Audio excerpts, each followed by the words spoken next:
Anak SMK di tingkat kecamatan sebenarnya punya banyak potensi, tapi apakah mereka sudah tahu cara mengenali dan menunjukkannya? Dua guru membagikan realita yang mereka lihat langsung, termasuk respon siswa saat pertama kali dikenalkan dengan personal branding. Halo, saya Pupu dari Whitespace. Ini dengan Ibu siapa? Ibu Iris. Dan Ibu Wilis.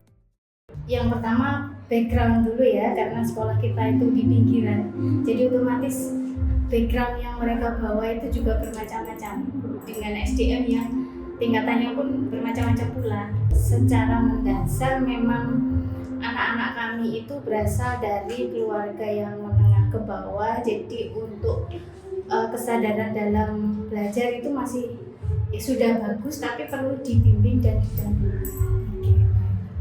Kalau dari Ibu Wilis, kalau untuk karakternya siswa yang di DKV tentunya ya. Kalau anak-anak itu masuk di DKV itu sebagian besar itu bukan murni karena passionnya di DKV, bukan, tapi karena kondisinya sekarang kan untuk SPNT kan nilai. Nah, karena nilai yang bisa masuk ya di jurusan DKV, salah satunya juga itu satu. Kemudian yang nomor dua, ketika kita coba dalami ke beberapa siswa itu masuk di DKV selain dari nilai itu karena ketertarikan dari saudara, karena kakak saya di DKV, karena saya disuruh orang tua saya di DKV seperti itu, dan mereka belum paham sebenarnya di DKV itu seperti apa. Jadi dia belum tahu passionnya dia di DKV itu seperti apa, jadi belum tahu. Kemudian yang nomor tiga, ini yang paling miris sekali ya untuk kami para pengajar di DKV itu memilih di jurusan DKV karena notabene itu hanya sekedar formalitas. Jadi untuk mendapatkan ijazah seperti itu.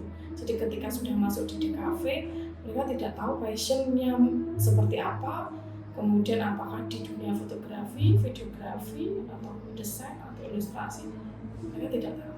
Jadi untuk sistem atau untuk dalam dirinya itu seninya itu masih belum ada. Kemudian setelah mengikuti program Whitespace Personal Branding ini, bagaimana kesan ibu-ibu guru? Karena saya tadi juga ikut di dalamnya ya, saya melihat anak-anak itu mudah-mudahan harapannya kami anak-anak bisa lebih mengenal dirinya. Jadi saya tuh punya kemampuan di mana, saya punya bakat apa, skill saya tuh apa. Terus bagaimana saya mensupport diri saya dengan segala knowledge yang saya peroleh dari sekolah. Gitu. Terus juga bisa lebih mengetahui lebih jauh kekurangan attitude-nya itu di mana gitu. Jadi kalau mereka bisa mendapatkan itu semua, mereka bisa mengenal itu, tentunya nanti kan mensupport jenjang karir mereka untuk menjadi lebih tepat sesuai dengan passion yang mereka miliki. Setuju Ibu. Mungkin kalau saya tidak jauh sama jawaban Bu Lilis ya. Tadi kan di awal dari tim Bria bahwasanya ada tes yang dominan, inspirasi apa tadi ya, yang kemudian careful. Jadi anak-anak sudah tahu bagaimana sih hasilnya dari tes tersebut. Kemudian juga ini kebetulan untuk pesertanya dari kelas 10 DKV. Jadi sangat membantu sekali. Ibaratnya adalah apa ya? Sejak dini mereka tahu bagaimana potensi dirinya seperti apa. Kemudian dengan adanya program ini nanti kan ada akhirnya, jadi ada endingnya. Jadi tidak hanya sekedar guru tamu, tapi masih ada outputnya yang mana anak-anak itu membuat branding dan portofolio di Mapel, selanjutnya di Mapel Design Group sama Rapat Lunak Design. Jadi masih ada apa ya istilahnya hubungannya. Jadi tidak selesai guru tamu saja, tapi masih ada outputnya, dan itu memang yang benar-benar kita butuhkan seperti itu. Itu tadi bagaimana yang di awal sama yang tes tadi, bagaimana bisa membangun mindset anak-anak terkait branding. Oh ternyata branding itu sangat-sangat dibutuhkan untuk siswa, apalagi ini yang kelas 10, notabene anak-anak itu kan masih adaptasi ya, adaptasi pergantian dari SMP ke SMK, jadi masih kayak menerima takdir bahwa dia sudah masuk di DKV itu kayak masih sulit sekali seperti itu. Nah, jadi itu bagaimana membuat mindset. Ternyata tadi ketika dari tim kuliah sudah memberikan paparan, banyak anak-anak yang bertanya bagaimana sih harus memulai branding seperti itu. Itu sudah banyak yang dari sini sudah banyak yang terbuka. Jadi kita dari Bapak Ibu guru DKV tinggal meneruskan apa yang tadi sudah ada penugasan dari tim kuliah seperti itu tadi. Oke.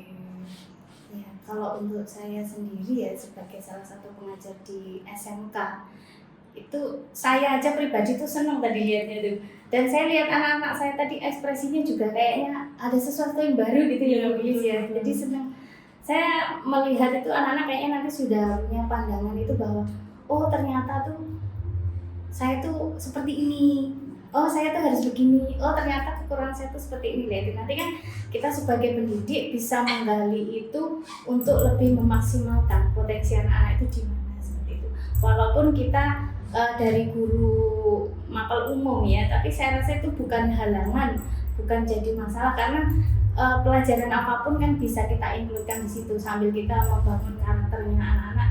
Selain mereka nanti pintar di bidang ini, juga kita menanamkan akhlaknya kepada anak-anak supaya jadi pribadi yang mendekati perfect lah. Saya 9. Tinggal nanti kita faktor pendukungnya yang mungkin perlu lebih ditingkatkan dari intern kami sendiri. Mungkin itu. Kalau saya sama Willy ya 9. Jadi ini adalah momen yang sangat luar biasa, momen langka ya. Jarang-jarang sekali narasumber yang luar biasa datang ke SMK kami, SMK Negeri 1 Bogor, yang notabene brandingnya tidak sebagus sekolah-sekolah lain mungkin ya, karena kita adalah SMK kecamatan, bukan SMK kota. Seperti itu. Mudah-mudahan untuk kerjasamanya tidak berhenti sampai dengan di sini.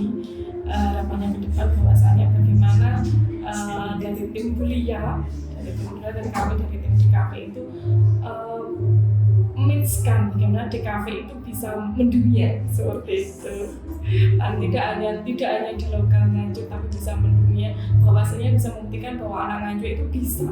Seperti slogannya SMK bisa, SMK itu. Kalau harapan kan SMK itu kan BMW, bekerja, melanjutkan wirausaha. Kalau untuk ini di SMK Negeri 1 Bogor sudah disampaikan Bu Yulis bahwasanya rata-rata di SMK Negeri 1 Bogor kan menengah ke bawah. Kalau memang tidak bisa melanjutkan, yang paling tidak bekerja atau wirausaha. Harapannya adalah seperti itu. Kalau memang tidak bisa bekerja ya wirausaha, menciptakan pekerjaan sendiri. Kayaknya kan untuk yang di kafe sudah banyak yang freelance, fotografi, kemudian desain, kemudian juga influencer juga, itu juga sudah banyak alumni kita, paling tidak bisa mengikuti jejak alumni yang benar-benar sudah sukses seperti itu di bidang harapannya itu seperti itu. Apalagi kalau melihat siswa-siswa yang sukses itu kayak kami ya Bu ya, sebagai guru itu kayak rasanya itu benar-benar bangga, puas rasanya.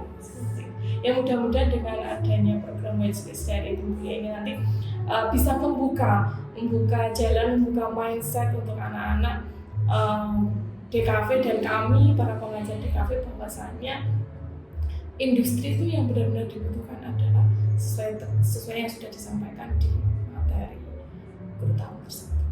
Oke, baik Bu Lilis mungkin ada tambahan? Ya, untuk anak-anak kami harapannya terutama dengan adanya program hari ini tadi, saya berharap supaya anak-anak nanti bisa semisal mereka mau bekerja lebih tahu menempatkan dirinya itu posisi yang pas itu di mana. Sehingga apa? Mereka akan lebih loyal dengan pekerjaannya, mereka lebih rajin, lebih disiplin, dan otomatis dengan kedisiplinan yang tertanam dari awal itu kan bisa meningkatkan karirnya semakin bagus. Otomatis nanti pasti diikuti dengan salary yang bagus juga untuk masa depan anak. Oke, baik. Terima kasih atas waktunya Ibu Lilis dan Ibu Wilis. Terima kasih. Sampai bertemu di sesi Whitespace yang berikutnya. Amin. Bye-bye.